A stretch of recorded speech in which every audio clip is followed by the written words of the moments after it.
Big election day tomorrow.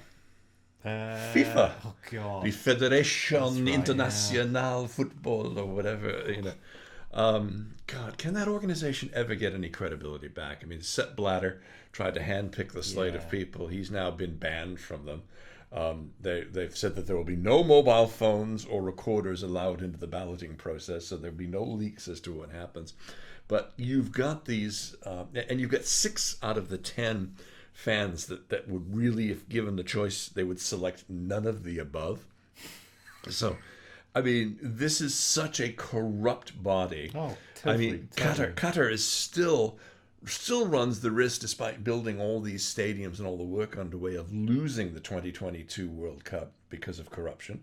There's Russia? Or is that well, Russia has 2018? 18. Russia has 18. And they're never going to take it away from Russia because, Putin will have a fit and you don't want Putin to be upset. But that was dodgy as well. But I mean, the cast of characters, Gianni Infantino, he's the UEFA General Secretary. He's supported by the English FA and a few others.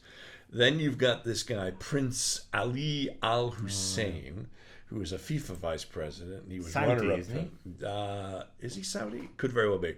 But he was a runner-up in the previous election, and he's trying to stop this election because he doesn't seem to think he's going to be able to get a fair hearing.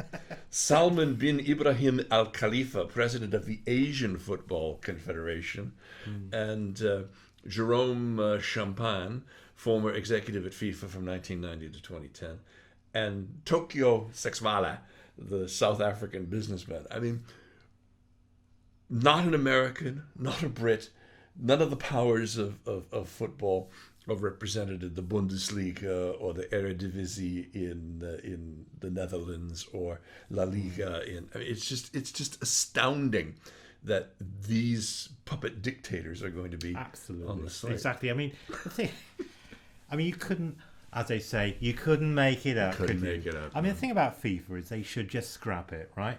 They should scrap it and start again. Yeah. Because it's obviously corrupt from top to bottom.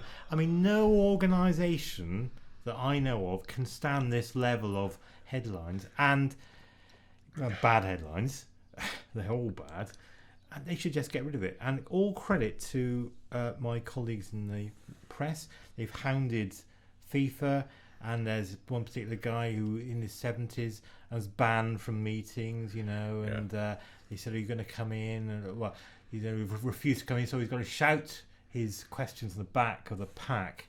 And I hope I'm like him when I'm reaching that age, I think that's brilliant. Well, John Oliver, the British, now American comedian who does Last Week Tonight in the States, and we get it here. He does it Sunday nights on HBO. We get it here on Monday nights. He has been absolutely ruthlessly going after FIFA in very, very long 16, 17-minute reports talking about and going after individuals, and he's actually, gotten responses from them, which he's then parodied and had. So, I mean, they are a terribly corrupt. It just makes you think, you can't rely on the powers that be. No. You've got to rely on ordinary people. You do. And the media to do these things. I mean, that's just not on, is it? I mean, to expose this sort of stuff, you should never rely on the powers that be for these sorts of things. You should never accept things like that. No. And real change only comes from those. Exactly.